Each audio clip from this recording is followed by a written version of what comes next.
So hey guys, welcome back to my channel. This is Shankika story time and मैं वापस आ गई हूँ एक नई स्टोरी के साथ, which is actually the continuation of the old story that you can go and check it out in on my channel Shankika story time.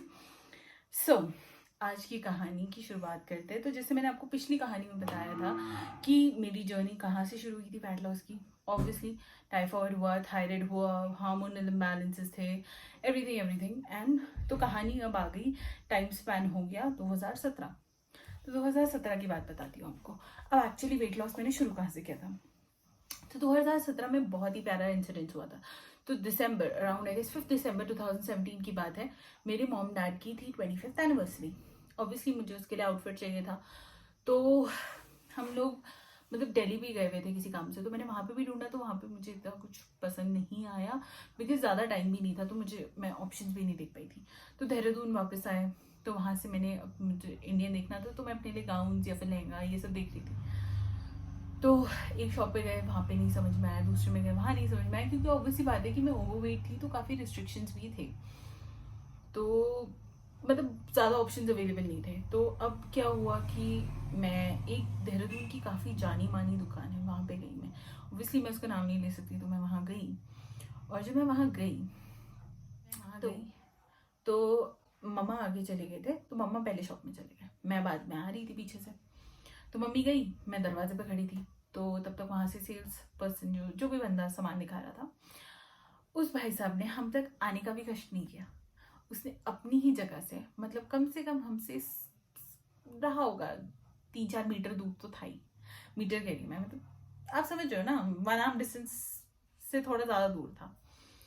तो भाई साहब दूर थे हमसे, तो वहाँ से उन्होंने बड़े ऊंचे सुर में एकदम सुर लगा के पूछा, यस मैम, आप क्या देख रहे हैं और आप किसके लिए देख रहे हैं। तो मम्मा ने कहा कि हमें कुछ इंडियन आउटफिट्स देखने हैं, लाइक लहंगा या फिर गाउन्स जो भी हैं, और मेरी तरफ पॉइंट करके कहा कि अपनी डॉटर के लिए देखते हैं। तो मैं थी उस वक्त लगभग 100 kg की, मान के चलिए अब 98-99 रहा होगा मेरा वेट। तो मैं 100 kg की थी।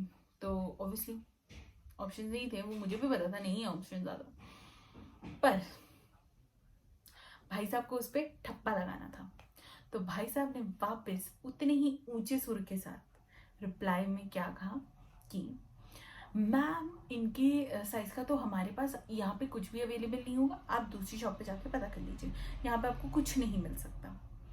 मम्मा दरवाजे से थोड़ा आगे, मैं दरवाजे के बिल्कुल बीच में, दरवाजा आधा खुला आधा बंद, और सब लोग शॉप से टर्न होके मुझे घूरते हैं। जिंदगी में कभी आज तक इतने लोगों ने मुझे एक साथ घूरा नहीं था। तो थोड़ी देर के लिए तो दिल तो नहीं कहूँगी टूटा था मुझे, पर मेरा ईगो ज़रूर हर्ट हो गया था। मैंने तो ठान ली थी कि बस अब तो इसी की शॉप में वापस आना है, ऐसे बन के आना है कि इसकी यहाँ का हर कपड़ा जो मैं पहनूं इतना सुंदर लगे मुझ पे कि मतलब ये बोलने पे मजबूर हो जाए कि मैम आप तो जो पहन रहे हो सब बहुत अच्छा लग रहा है। तो ये बचपना था, ईगो हर्ट हुआ था बेसिकली। तो हाँ जी, मैंने ये ठान लिया था। फिर ठाना, मम्मी की एनिवर्सरी पे वेंट, मुझे लहंगा मिल गया था बाय द वे। और मम्मी की एनिवर्सरी निपटी, उसके बाद मैंने डिसीजन लिया फर्म 2018 में अराउंड मार्च अप्रैल की बात है, मैं देहरादून चली गई थी और 2018 में मैंने अपना वर्कआउट शुरू किया। 2018 में वर्कआउट शुरू किया मैं, क्योंकि मैं मसूरी में रहती थी, तो यहाँ तो बहुत बहुत प्यारा क्लाइमेट रहता है, मस्त ठंडा, ज़्यादा गर्मी नहीं होती, और मुझे गर्मी की आदत भी नहीं थी। देहरादून बहुत मेरे लिए बहुत गर्म था, ह्यूमिड था। तो मेरी बॉडी, ऑब्वियसली मैं ओवरवेट थी, और मैं क्योंकि टाइफॉइड बिगड़ा था, तो मैं तब से काफ़ी सेंसिटिव हूँ। तो मतलब मौसम बदल गया तो समझिए शुरू छींक वगैरह, मतलब सर्दी जुकाम तो मुझे बहुत इजीली, मतलब अगर मेरे बगल में भी कोई छींक गया ना, तो बस थोड़ी देर बाद मैं भी आपको छींकती हुई मिलूंगी। तो that way I am very sensitive. तो बस फिर क्या था, देहरादून तो चले गए 3 महीने मस्त अपने आप को, मेरा समर ब्रेक था कॉलेज का, 3 महीने मस्त खुद को आइसोलेट किया था, मतलब किसी से बात नहीं, फ़ोन पे नहीं, कुछ नहीं। वर्कआउट किया, अच्छा डाइट लिया, खान लिया, तो 15 किलो तो मैंने ऐसे ही गिरा दिया। मतलब भाई वेट लॉस करना तो बड़ा आसान है, 15 किलो तो मस्त गिर गया एकदम, वाटर वेट था इससे जल्दी गिर गया। तो उसके बाद असली दिक्कत तो तब आई जब 15 किलो डाउन हुआ, फिर वो प्लेटो आया 84 83 पे, मेरा वेट स्टैग्नेंट हो गया। फिर तो मैं कितना भी वर्कआउट करती थी, कुछ भी फर्क नहीं पड़ता था, कुछ भी नहीं। उसके बाद मतलब बॉडी टाइट हो रही थी बट वेट नहीं गिर रहा था, इंचेस में फर्क आ रहा था बट वेट ज़्यादा नहीं जा रहा था। तो अकल नहीं थी ना कि इंचेस जा रहे हैं, वेट मतलब नहीं पता था उस टाइम, ठीक है। तो जी कोई बात नहीं, फिर टूटा प्लेटो, एक पॉइंट पे टूटा प्लेटो, फिर नाम के लिए टूटा हूँ, 84 से 80 तक ले टूटा। उस मतलब उतना तोड़ने के लिए तो पहले उसने रुलाया, फिर 80 तक आया, चलो जी शुक्र है आया 80 तक। अब इतने में पूरा 2018 भाई साहब निकल चुका था। 84 पे जब मैं थी तो 2018 निकल चुका था। मेरी तबीयत हुई खराब बहुत ज़्यादा देहरादून में, फूड पॉइजनिंग, अलाना फलाना, एलर्जिक रेंटल्स, ब्रोंकाइटिस, पता नहीं क्या क्या नाम की चीज़ें हो गई, और पता नहीं क्या क्या दवाइयाँ खाई मैंने। फिर पूरा स्ट्रेट 6 महीने का गैप था। 2018 तो ऐसे ही आधा तो ऐसे ही निकला मेरा, 19 भी शुरू हो गया। फिर अब 19 भी शुरू हो गया, फिर मैंने हिम्मत जुटाई, चलो ठीक है हिम्मत जुटा ली। फिर मैं देहरादून चली गई रहने, ठीक है बुआ के पास मैं रहती थी अपना। तो फिर अब देहरादून चली गई, फिर वर्कआउट वहाँ से पिक किया, फिर प्लेटो टूटा एक बारी का, वो 84 वाला टूटा, 80 पे आके रुक गई।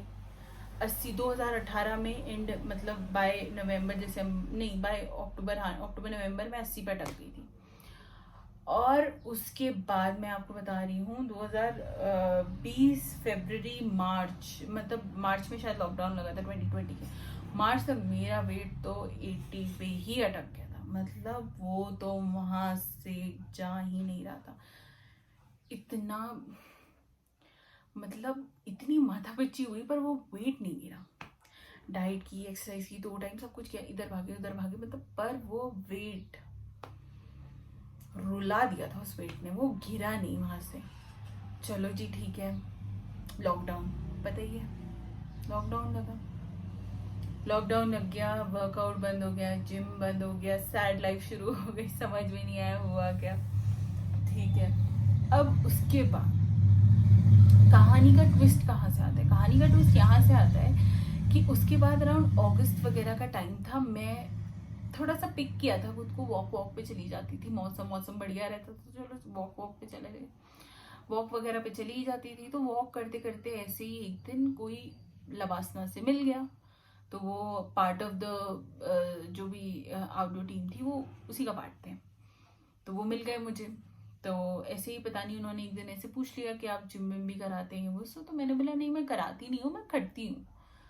तो उन्होंने बोला कि हमें एक्चुअली ज़रूरत है, तो मैंने बोला लबासना को ज़रूरत है, क्योंकि लबासना तो कभी एकदम से रिक्रूट नहीं करती है बाहर के लोगों को। तो बेसिकली हुआ कुछ यूँ था कि जो आईटीबीपी थी वो शायद बिजी थी या अवेलेबल नहीं थी, कुछ था, बॉर्डर पे गई हुई थी, मुझे एग्जैक्ट सिचुएशन नहीं पता बट कुछ तो था। तो लकी मी, क्योंकि वो नहीं थे तो मैं किसी तरीके से कहते हैं ना लकी हो गई। तो मैंने अपना मुझसे उन्होंने बोला आप अपना रेज्यूमे दे देना, तो मैंने ठीक है मैंने अपना रेज्यूमे दे दिया था।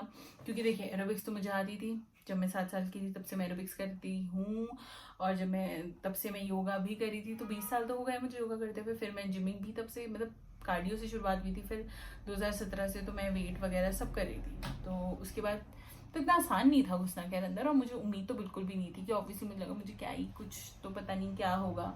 वो रिज्यूमे मांगा, इंटरव्यू शेड्यूल हुआ, इंटरव्यू जो भी था उन्होंने जो भी क्वेश्चंस वगैरह पूछे, और उन्होंने वर्कआउट्स वगैरह मतलब जो भी उन्होंने करवाया, जो भी उनका प्रोसीजर था, तो वो सब हुआ। तो सिलेक्शन की तो मुझे बिल्कुल उम्मीद नहीं थी, और मैं तो ऐसी फन में मज़े मज़े में दे के आ गई थी मैं भी, मैंने चलो क्या ही होगा, उम्मीद तो थी नहीं। तो हम कुछ फीमेल ट्रेनर्स का ही था, क्योंकि मेल इंस्ट्रक्टर ऑलरेडी थे वहाँ पे, तो फीमेल्स का था। तो अब वहाँ पे और भी लड़कियाँ आई हुई थी, मेरे टाइम पे तो 2 और थी, तो बाकी अलग अलग डेट्स पे सबका शेड्यूल कर रखा था, क्योंकि कोविड की वजह से एकदम भीड़ भी नहीं इकट्ठी करी थी। तो ऐसे 2-3 लोग एक एक बारी में आ रहे थे। तो मेरे टाइम पे 3 लड़कियाँ थी, एक पुणे से थी, एक देहरादून से थी, और एक मैं ओबीसी मसूरी से थी। मेरे को लगा पता नहीं यार, और सब मुझसे बड़े थे, मैं सबसे छोटी थी वहाँ पे। चलो जी ये भी हो गया। कॉल आया एक दिन और मुझे पता लग गया कि मुझे ज्वाइन करना है। तो मुझे एग्जैक्टली याद नहीं मैंने कब से ज्वाइन किया था, बट ऐसी अराउंड आई थिंक अगस्त की बात है, शायद अगस्त सितंबर की बात है। तो मैंने ज्वाइन किया, तो फिर जो भी था पे वे का सब जो भी सारा डिस्कशन हुआ, और फिर हमें पूरा स्केड्यूल समझाया गया, सब कुछ बताया गया कि इतने लोग आएंगे, ऐसे करवाना है, ऐसे करना है। तो वो मेरी ज़िंदगी का I think was one of the most memorable times. I think I was the youngest there, मैं सबसे छोटी थी वहाँ पे। बट भाई साहब सब इतने अच्छे, मतलब मुझे इतने अच्छे लोग मिले हैं। Entire faculty, the people, the students and everything. मतलब पहले तो मतलब ऑकवर्ड था, बट स्टिल मतलब बहुत मैंने एंजॉय किया वहाँ पे। And I made a really great, I really had a great team. तो हमारा ये आउटडोर स्टाफ था, तो the outdoor staff, we were also included in the outdoor staff. So it was fabulous. The moments that I spent there, they were fabulous with them. तो अगर possible होगा I would add a few pictures of there, not all but a few pictures of my time in लवासना। तो या और फिर मैंने यहीं पे मसूरी में ही, मतलब ऑब्वियसली मैं लवासना जाती थी तो दूसरों को कराते कराते खुद का भी वर्कआउट हो जाता था।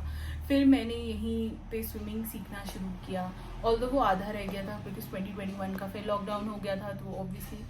बट यस, बहुत ही इंजॉय किया। एंड यस, मैं transformation videos, I mean not videos but photos भी ऐड करूँगी at the end. So you will have to stay tune till the end. And आपको अगर वो फोटोज देखनी है तो बहुत कहूँगी, मुझे नहीं पता कि बहुत मेजर ट्रांसफॉर्मेशन था या नहीं था, बट हाँ मेरा मेन गोल था कि मुझे इंटरनली हेल्दी रहना है, मुझे अपने आप को अंदर से ठीक करना था। तो आज भी मेरी इंटरनल हेल्थ मेरे लिए ज़्यादा इम्पोर्टेंट है, क्योंकि मैं बहुत जल्दी बीमार पड़ जाती थी। इट वॉज लाइक कि मैं साल में शायद 2 महीने सही रहती थी, बाकी के महीने तो मैं बीमार ही रहती थी। तो internal health was my major goal. So yes, that's all for today's story. All right, thank you so much. Bye, take care, have a good day, stay fit, stay healthy, and thank you for watching. Have a great day.